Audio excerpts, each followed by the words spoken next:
Live now this is Shivani Singh from examination. हम discuss करेंगे जैसा आप यहाँ पे देख रहे हैं कि सीटेट दिसंबर 2023 यानी कि केंद्रीय शिक्षक पात्रता परीक्षा, जो कि हमारा चैनल यहाँ पे एग्जामिनेशन हब है, यहाँ पे हम सीडीपी की प्रैक्टिस करा रहे हैं।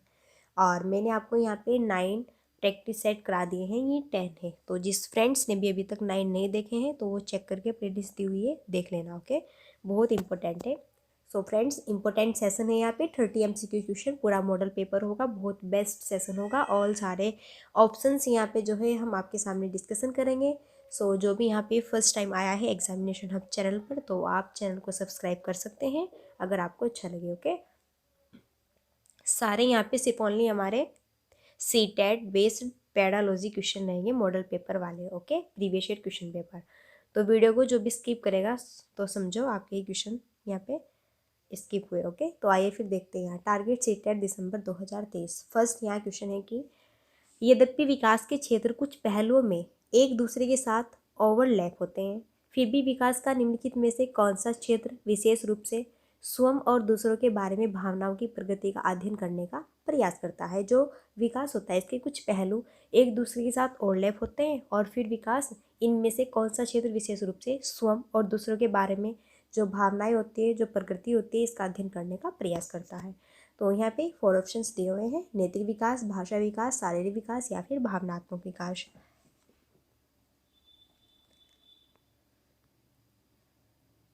सो फ्रेंड्स, यहाँ पे जो हमारा करेक्ट आंसर होगा वो होगा भावात्मक विकास। Okay, D option correct answer यहाँ पे बन जाएगा, क्योंकि भावनाओं की प्रगति का अध्ययन करने का प्रयास करता है। तो सिंपल सी क्वेश्चन में ही आपका आंसर छिपा हुआ है। तो यहाँ पे होगा भावात्मक, जो भावात्मक स्वयं से या फिर दूसरों के बारे में जो भावना जागृत होती है। ठीक है, अब आइए थोड़ा हम आपको बता देते हैं। एक्चुअल में ये जो भावनात्मक विकास होता है ये इस प्रक्रिया के माध्यम से होता है जिसमें व्यक्ति भावनाओं को प्राप्त करता है और उसको समझता है, अंडरस्टैंड करता है, और साथ ही अपनी भावनाओं को कैसे नियंत्रित करे, कैसे व्यक्त करे, है ना। अपनी जो उसकी आत्म जागरूकता है, सहानुभूति है, भावनात्मक बुद्धिमत्ता है ना, दूसरों के साथ संबंध बनाने और बनाए रखने की क्षमता का डेवलप, ये सभी इसमें आपके शामिल होते हैं। और वो स्वयं की अंडरस्टैंड और दूसरों के साथ में उनके रिश्ते शामिल, ये सभी जो है उसकी चीज़ें भावनात्मक एक डेवलपमेंट के अकॉर्डिंग क्रिएट होती है। ठीक है, तो यहाँ डी ऑप्शन करेक्ट होगा। आइए फिर नेक्स्ट और सेकंड क्वेश्चन होगा हमारा यहाँ। ये क्वेश्चन भी बहुत इंपॉर्टेंट है और बिल्कुल पैडालॉजी के क्वेश्चन ये सारे। इनमें से कौन सा विकास का सिद्धांत बताता है कि कुछ विशिष्ट प्रतिक्रियाएं विकास की बाद की प्रक्रिया में मिलकर एक संपूर्ण रूप बनाती है? तो निरंतरता का, या फिर एकीकरण का, या फिर सेफोलोड कॉडल का, या फिर प्रॉक्सी मॉडिस्टल का। तो इनमें से विकास का कौन सा सिद्धांत बताता है कि कुछ विशिष्ट प्रतिक्रियाएं विकास की बाद की प्रक्रिया में मिलकर एक संपूर्ण रूप बनाती है? सो फ्रेंड्स, यहाँ पे करेक्ट आंसर होगा वो होगा एकीकरण का सिद्धांत। जो विकास का होता है यहाँ पे, है ना, विकास का ये जो यहाँ पे एकीकरण का सिद्धांत दिया हुआ है, कुछ विशिष्ट प्रतिक्रियाएं विकास की बाद की प्रक्रिया में मिलकर एक संपूर्ण रूप यहाँ पे क्रिएट करता है। आइए इसके बारे में हम थोड़ा जानते हैं ये क्या होता है एकीकरण। एक्चुअल में एकीकरण का मतलब होता है जो अलग अलग विकसित यहाँ पे जो हमारे विभिन्न कौशल होते हैं और जो क्षमताएं होती हैं ये एक साथ आती है, और जो अधिक जटिल व्यवहार होता है और कार्य होते हैं इनमें एकत्रित हो जाते हैं। ठीक है, तो इस जो हमारे थॉट्स निकलते हैं ना, है ना, ठीक है, इसको ये संदर्भित करता है। और विकास के जो विभिन्न व्यक्तिगत तत्व है ना, जैसे कि मोटर कौशल, संज्ञानात्मक क्षमताएं, सामाजिक भावनात्मक कौशल, व्यवहार के अधिक परिपक्वत, है ना, या फिर सामंजस्य पैटर्न, ये सभी एक दूसरे के साथ में संयुक्त और समन्वित होते हैं। ओके, तो यहाँ पे इसलिए आपका करेक्ट आंसर होगा एकीकरण का सिद्धांत। तो जो कुछ विशिष्ट प्रतिक्रियाएं विकास की बाद की प्रक्रिया में मिलकर संपूर्ण रूप बनाती है, तो वो होता है एकीकरण का सिद्धांत। यानी कि एक विशिष्ट, यानी कि एक पर्पज, वो फिर सभी जो ऑल सारे यहाँ पे मेन पर्पज है उन सब में इंक्लूड होकर, ठीक है, एक संपूर्ण रूप क्रिएट करती है। तो यहाँ हमारा बी ऑप्शन करेक्ट होगा। नेक्स्ट क्वेश्चन है फिर, निम्नलिखित में से कौन सा कारक विकास पर प्रभाव डालने वाले सामाजिक सांस्कृतिक कारकों की श्रेणी में आता है? तो क्या विद्यालय के वातावरण, या फिर तंत्रिका संबंधी कमी, या फिर जैविक स्वभाव, या फिर अनुवांशिक श्रृंगार? तो इस तरीके से फ्रेंड्स हमारा यहाँ पे इस क्वेश्चन का जो करेक्ट आंसर बनेगा, तो थर्ड क्वेश्चन का कि इनमें से कौन सा कारक विकास पर प्रभाव डालने वाले सामाजिक सांस्कृतिक कारकों की श्रेणी में आता है। तो क्या जो आपका यहाँ पे तंत्रिका संबंधी कमी ये आएगा आपका सामाजिक सांस्कृतिक श्रेणी में? बिल्कुल नहीं। क्या जैविक स्वभाव? बिल्कुल नहीं। क्या आनुवंशिक श्रृंगार? बिल्कुल नहीं। तो जो विद्यालय का वातावरण है ना, ये जो है यहाँ पे सामाजिक सांस्कृतिक कारकों की श्रेणी में आएगा। ओके, आइए इसके बारे में हम आपको फुल डिटेल से बताते हैं। एक्चुअल में जब आप सामाजिक सांस्कृतिक कारकों की श्रेणी में आते हैं तो उसमें सामाजिक सांस्कृतिक कारक है ना, ये एक वातावरण को संदर्भित करते हैं, है ना। और फिर क्या होता है, जिसमें एक व्यक्ति बढ़ता है और विकसित होता है। आप अपने समाज में रहकर ही तो अपने जो है विचारों का आदान प्रदान, है ना, आपकी क्रिएटिव थिंकिंग, है ना, तो ये सब आपके लिए बहुत ज़्यादा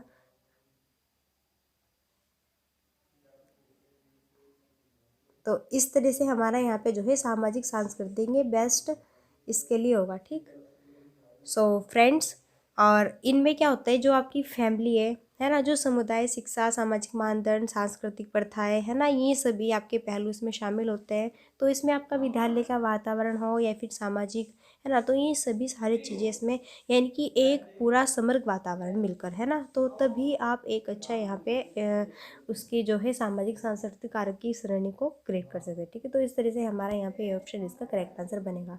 पूछा है सामाजिक सांस्कृतिक कारक, तो ये हमारे बी और सी और डी बिल्कुल भी नहीं होंगे, ये तो इनकरेक्ट है।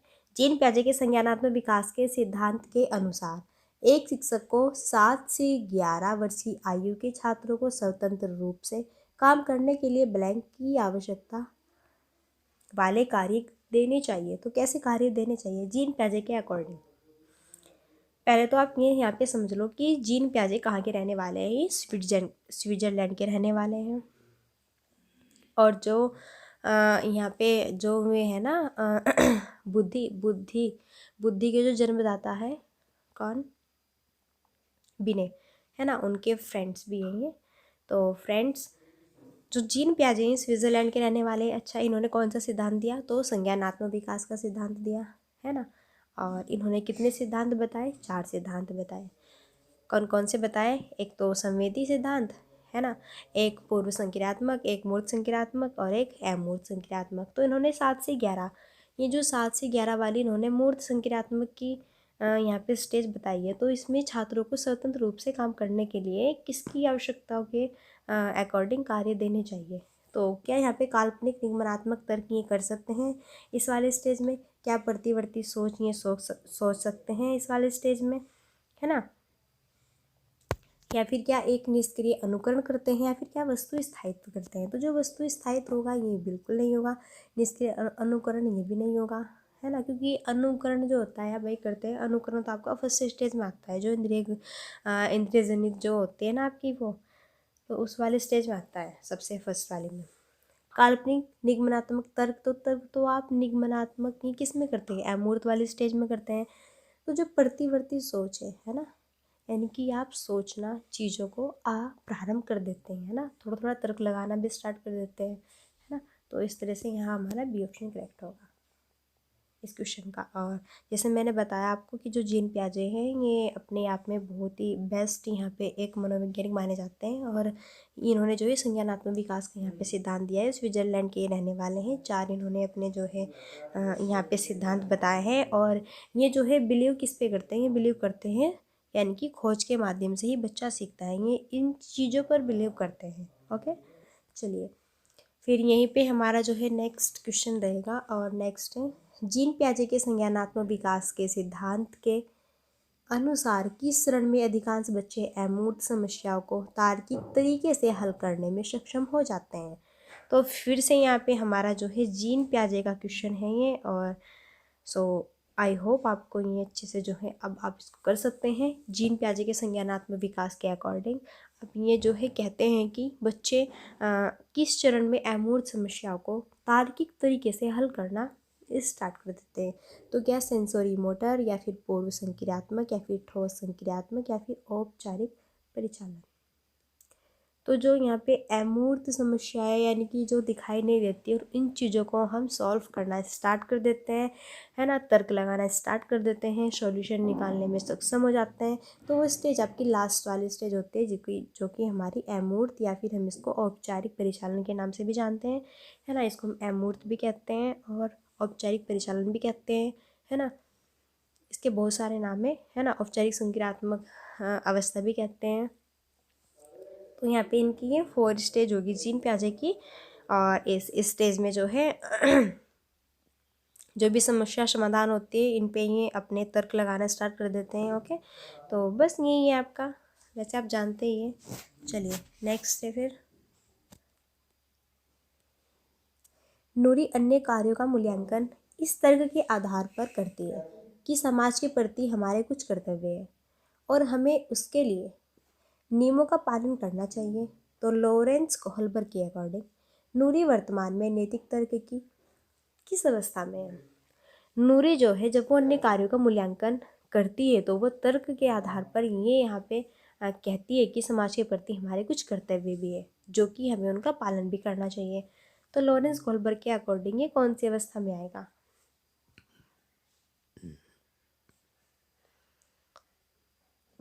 तो ये आएगा यहाँ पे, देखो इनके ऑप्शंस देख लेना। तो यहाँ पे ये आएगा परंपरागत, बी ऑप्शन यहाँ पे करेक्ट आंसर। जिसे हम कहते हैं ना कि हमारी सोसाइटी के अकॉर्डिंग चलना है, जैसे सोसाइटी चलती है तो ऐसे ही सब चलते हैं ना, कि कुछ ऐसी यहाँ पे चीज़ें होती है, थिंकिंग होती है कि जो सोसाइटी होती है उसके अकॉर्डिंग ही करनी होती है ना। तो यही कहते हैं इन्होंने इस क्वेश्चन में यही बताया है कि समाज के प्रति हमारे भी कुछ ऐसे कर्तव्य होते हैं कि हमें उनका पालन करना चाहिए, उनके नियमों का। तो जो लॉरेंस कोहलबर्ग है वो नैतिकता का सिद्धांत यहाँ पे देते हैं, है ना। तो अब यहाँ पे इनका ये कौन सा वाला है, ये परंपरागत वाला है। आइए इसके बारे में थोड़ा हम जान लेते हैं। एक्चुअल में जो लॉरेंस कोहलबर्ग है, क्या इनके अकॉर्डिंग यहाँ पे जो नूरी है, इनका नैतिक तर्क एक पारंपरिक स्तर पर है और ये सामाजिक व्यवस्था बनाए रखने के लिए सामाजिक मानदंड और इनके नियमों का पालन करना, है ना, ये आपका जो है परंपरागत चरण के अकॉर्डिंग आता है। ये कहते हैं कि भाई ये कहते हैं कि जो भी यहाँ पे सामाजिक वर्ग होता है उनका भी पालन करना चाहिए। ओके, तो यहाँ परंपरागत बी ऑप्शन करेक्ट होगा। नेक्स्ट, एक शिक्षक असाइनमेंट देता है जिसके लिए छात्रों को परिवार के महत्वपूर्ण अन्य लोगों के साथ चर्चा करने की आवश्यकता होती है। लेव वाइगोत्स्की के सिद्धांत के अकॉर्डिंग उनका मानना है कि ब्लैंक बच्चों के संज्ञानात्मक विकास में महत्वपूर्ण भूमिका निभाता है। तो एक शिक्षक असाइनमेंट देता है जिसके लिए छात्रों को परिवार के कुछ इम्पोर्टेंस अन्य लोगों के साथ में चर्चा करने की भी आवश्यकता होती है। तो लेव वाइगोत्स्की की यहाँ पे बात हो रही है। तो आप जानते तो है, जो लेव वाइगोत्स्की है ये सामाजिक सांस्कृतिक सिद्धांत पे ज़्यादा यहाँ पे फोकस रखते हैं। जीन पियाजे संज्ञानात्मक विकास यानी कि खोज के माध्यम से फोकस रखते हैं। कोहलबर्ग यहीं पे जो है ये नैतिकता पे रखते हैं। स्किनर अनुकरण पुनर्बलन के माध्यम से सिखाते हैं चीज़ों को, है ना। तो इस तरीके से जो पावलो है ये अनुबंधन के अकॉर्डिंग सिखाते हैं चीज़ों को, है ना। कोहलर वो सूझबूझ के माध्यम से चीज़ों को बताते हैं, है ना। तो इस तरीके से अब यहाँ पे आपको बताना है वाइगोत्स्की के अकॉर्डिंग क्या अनुकरण आएगा, क्या जैविक परिपक्वता आएगी, क्या पदानुक्रम आएगा, या फिर सामाजिक संपर्क आएगा। तो बिल्कुल क्वेश्चन देखते ही बन गया होगा। जहाँ पर भी आपकी सामाजिकता की बात होती है ना, तो वहीं पे हमारे कौन रहते हैं, लेव वाइगोत्स्की। और ये बहुत ज़्यादा फेमस माने जाते हैं।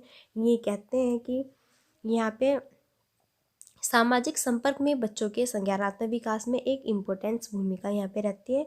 और वाइगोत्स्की जो है इस बात पर भी बहुत जोर देते हैं कि सीखने और संज्ञानात्मक विकास और अधिक जानकार व्यक्तियों के साथ में बातचीत से ही प्रभावित होते हैं।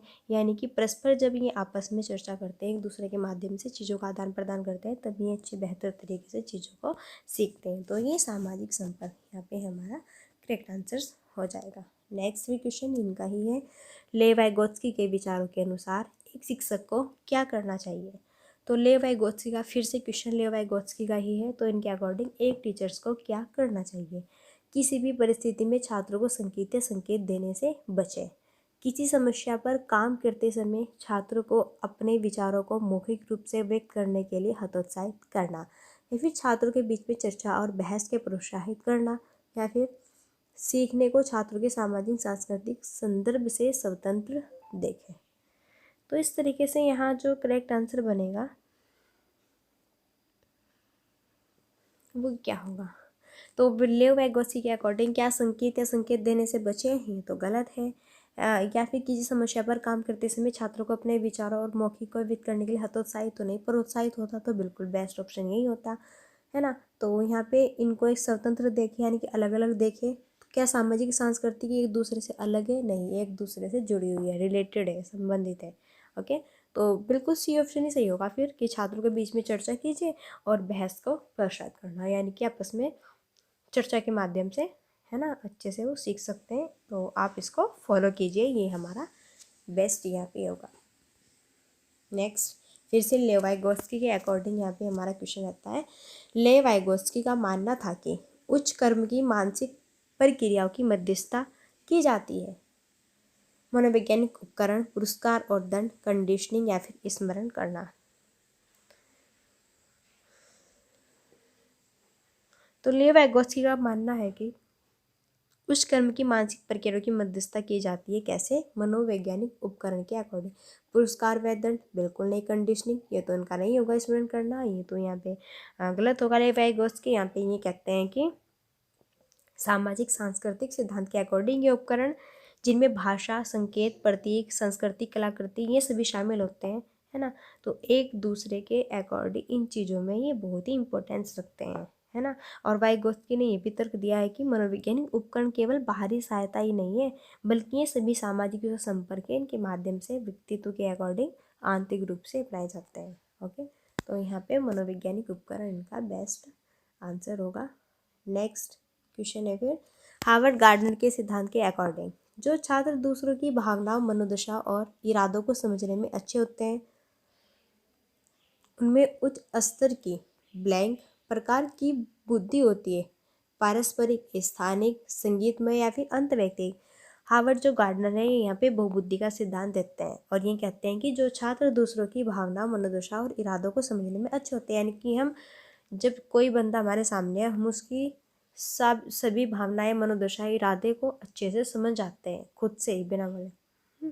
तो उनमें उच्च स्तर की, तो उनमें किस प्रकार की बुद्धि होती है, यानी कि दूसरे को यहाँ पे यानी कि दूसरों की चीज़ों को और दूसरों के मतलब दूसरों की थिंकिंग को, है ना, दूसरे के इरादों को समझना, अंडरस्टैंड करना, तो ये पारस्परिक होता है। तो यहाँ पे हमारा जो है इसका ए ऑप्शन करेक्ट आंसर होगा। ये कहते हैं कि यहाँ पे इनका मानना है कि जो दूसरों को समझने और उनके साथ प्रभावी ढंग से बातचीत करने की क्षमता से, जिसमें उनकी भावना, प्रेरणा, इरादे, है ना, इन सबको समझने में उनको कैसे परखना है ना, ये सभी जो है इनमें जो स्ट्रॉन्ग होते हैं, बेहतरीन होते हैं, इनकी हर किसी मतलब किसी दूसरे बंदे को समझ लेना कि हाँ ये कहना क्या चाहते हैं, इनकी कैसी मनोदशा है, तो वो होता है पारस्परिक। चलिए फिर नेक्स्ट बनेगा, नेक्स्ट बहुत इंपॉर्टेंट क्वेश्चन है लेव वाइगोत्स्की का। ये लेव वाइगोत्स्की के विचारों के अकॉर्डिंग इनमें से कौन सा कथन भाषा और विचार के बीच सही संबंध को दर्शाता है। तो लेव वाइगोत्स्की के अकॉर्डिंग भाषा और विचार के बारे में कुछ इनके एक विवाद बताने हैं।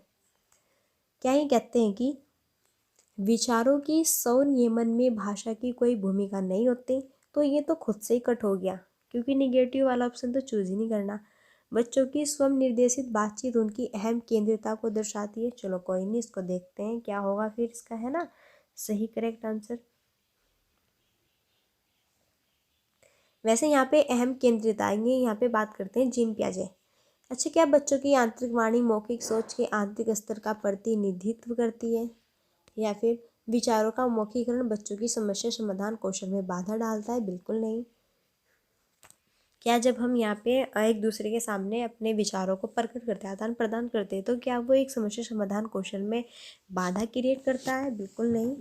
तो ये तो होगा नहीं, यहाँ पे भी निगेटिव, ये भी नहीं होगा, ये भी नहीं, और ये दो जीन प्याजे का है। तो यहाँ पे सी बनेगा कि बच्चों की आंतरिक वाणी मौखिक सोच के आंतरिक स्तर का प्रतिनिधित्व करती है। बिल्कुल यहाँ पे प्रतिनिधित्व ही होगा, प्रतिनिधित्व करती है, बिल्कुल ये यहाँ पे हमारा करेक्ट आंसर्स होगा। ओके, पॉजिटिव ऑप्शन है बिल्कुल और बेस्ट है।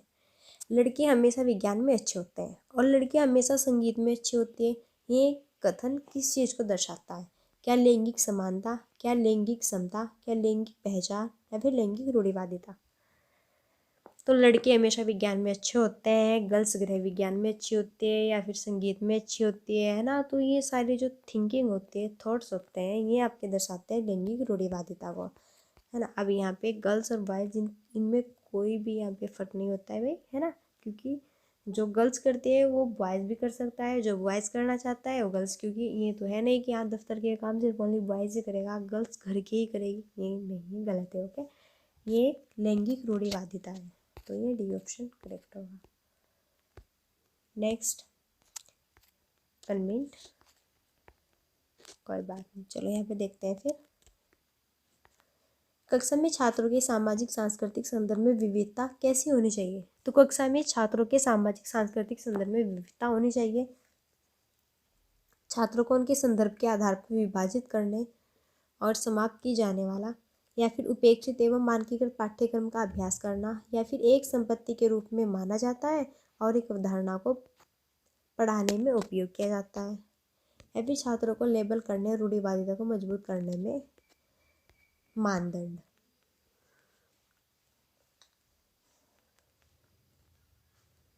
तो इस तरीके से यहाँ हमारा करेक्ट आंसर्स क्या होगा? तो इसका करेक्ट आंसर्स यहाँ पे देखो, ये तो नहीं होगा कि इनके आधार पर समाप्त किया जाना, है ना। मानकीकृत कहीं पे आता है पैडालॉजी में, तो वैसे ही आपका इनकरेक्ट हो जाएगा ऑप्शंस, है ना। लेबल की तो बात ही नहीं करनी है, रूढ़िवादिता का तो स्ट्रॉन्ग नहीं करना है, मानदंड तो नहीं अपनाना है। तो यहाँ पे एक संपत्ति के रूप में माना जाता है कि एक अवधारणा को पढ़ने में उपयोग किया जाता है, बिल्कुल। तो सी ऑप्शन यहाँ पे हमारा करेक्ट आंसर हो जाएगा। नेक्स्ट, छात्रों के बीच आलोचनात्मक सोच को बढ़ावा देने के लिए एक शिक्षक को प्रस्तुत करना चाहिए, जिसके लिए की आवश्यकता होती है।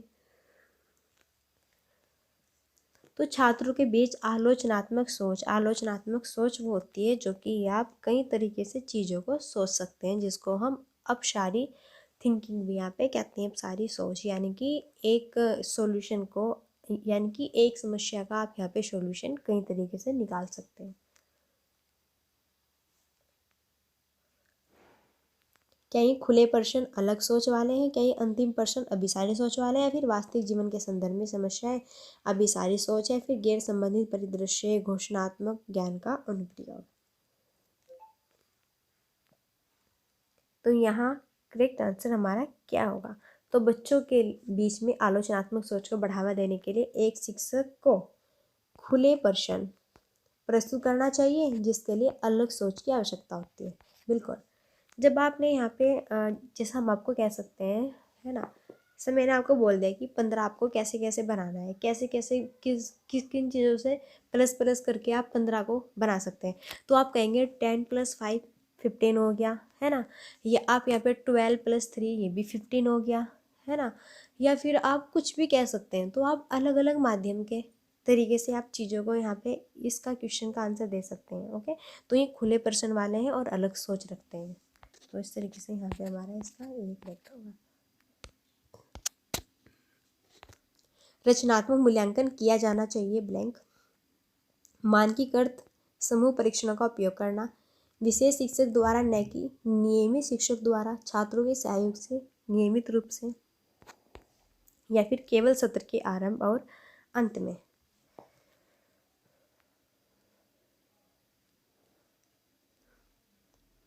इस तरीके से रचनात्मक मूल्यांकन किया जाना चाहिए। क्या मानकीकृत, तो ये तो कठिन हो गया, मानकीकृत रूप तो यहाँ पे निगेटिव होगा।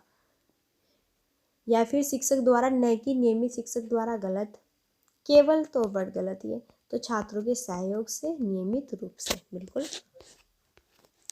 सी ऑप्शन करेक्ट आंसर बनेगा। फिर नेक्स्ट, समावेशी शिक्षा सुझाव देती है कि ब्लैंक के सिद्धांतों का अभ्यास किया जाना चाहिए ताकि यह सुनिश्चित हो सके कि सभी छात्र अपनी सर्वोत्तम क्षमता प्राप्त करें। क्षमता, समानता, पूर्वाग्रह, अलगाव। तो समावेशी शिक्षा सुझाव देती है कि, किस पे सुझाव देती है भाई? समावेशी शिक्षा सुझाव देती है कि समता के सिद्धांतों का अभ्यास किया जाना चाहिए ताकि यह सुनिश्चित हो सके कि सभी छात्र अपनी सर्वोत्तम क्षमता प्राप्त करें। तो यहाँ पे क्षमता है ना समावेशी शिक्षा में। ओके, तो यहाँ पे ए ऑप्शन करेक्ट आंसर होगा। ये इतने बेस्ट नहीं है, ना ये होंगे यहाँ पे आपके। ओके, चलिए फिर नेक्स्ट हम क्वेश्चन देखते हैं। नेक्स्ट है, डिस्प्लेक्सिया का सीधा संबंध निम्नलिखित कठिनाइयों से है। पाठ का वाचन, तथ्यों को याद करना, शरीर के अंगों का शारीरिक समन्वय या फिर संख्याओं का हेरफेर। तो इस तरीके से यहाँ पे डिस्प्लेक्सिया का सीधा संबंध इनमें से जो है किन कठिनाइयों से आता है, तो शरीर के अंगों का शारीरिक समन्वय। यहाँ पे सी ऑप्शन करेक्ट होगा आपका। यहाँ पे डिस्प्लेक्सिया ये शरीर के अंगों का शारीरिक समन्वय इनसे रिलेटेड होती है ना।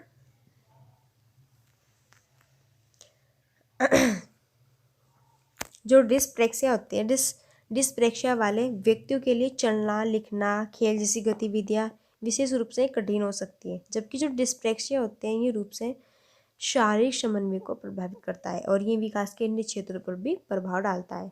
हालांकि पढ़ने या तथ्यों को याद करने, संख्याओं में हेरफेर करने या फिर संज्ञानात्मक कार्यों में कठिनाई सीधे तौर पर डिस्प्लेक्सिया से जुड़ी नहीं है। यहाँ पे डिस्प्लेक्सिया वाले जो यहाँ पे व्यक्ति होते हैं उनके लिए सटीक निदान, उचित सहायता के लिए एक पेशेवर के अकॉर्डिंग व्यापक मूल्यांकन आवश्यक होता है।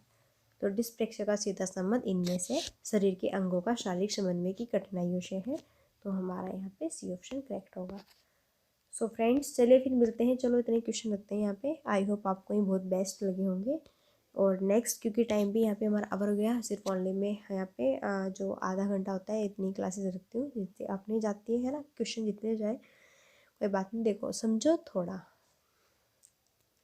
क्वेश्चन चाहे थोड़ा करो लेकिन अच्छे से समझो और चीज़ों को, जो कि आपकी समझ में भी आ जाए और आपके लिए बेस्ट भी हो।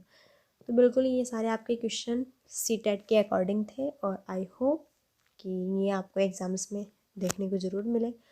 इसी पैटर्न के क्वेश्चन मिलते हैं, बस आपको प्रैक्टिस करनी होती है। सो फ्रेंड्स, चलिए फिर मिलते हैं हम नेक्स्ट वीडियो में। तो तब तक के लिए आप भी स्वस्थ रहिए और अपने आसपास के वातावरण को स्वच्छ रखिए। और फिर हम ईवीएस की वीडियो भी लेके आते हैं, ज्योग्राफी की भी आपकी यहाँ पे आने वाली है। और नेक्स्ट पार्ट आप इसका देखना मत भूलिएगा, बहुत बेस्ट बेहतरीन सारे पैडालॉजी के क्वेश्चन रहेंगे, बहुत ही बेस्ट। तो चलिए फिर मिलते हैं नेक्स्ट वीडियो में, तब तक के लिए so thanks for watching, keep study and bye bye.